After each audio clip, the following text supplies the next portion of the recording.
Meet the all-new Echo Show 8 and Echo Show 11. Sleeker, smarter, and built to be the centerpiece of your smart home.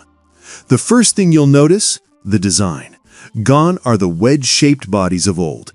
In their place, slim tablet-style HD displays, 8.7 inches or 11 inches, paired with a curvy fabric-wrapped housing.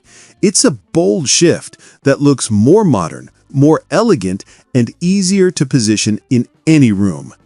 Both models pack upgraded 13-megapixel cameras with auto-framing technology. That means the camera recenters you automatically during video calls, so you're always in frame.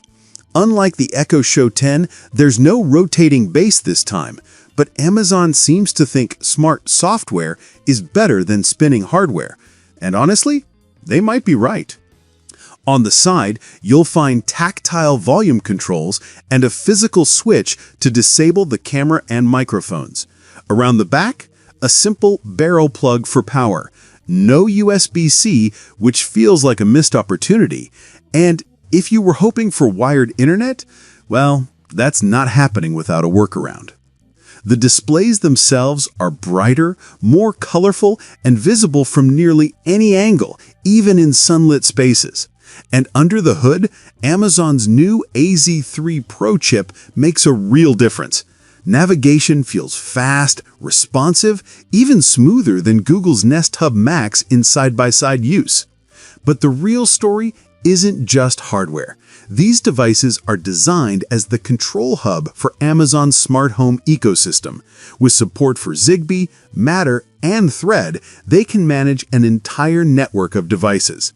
Add in Wi-Fi radar and new Alexa automations, and you've got a display that doesn't just respond, it anticipates. One device missing from today's refresh? The Echo Show 5. It's still on sale, but it may be on its way out, or reimagined as more of a smart alarm clock.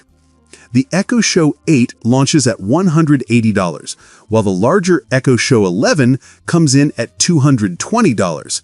Pre-orders are open now, with official release on November 12th, and early buyers get first access to Alexa Plus. With this refresh, Amazon isn't just updating hardware, it's redefining what a smart display can be.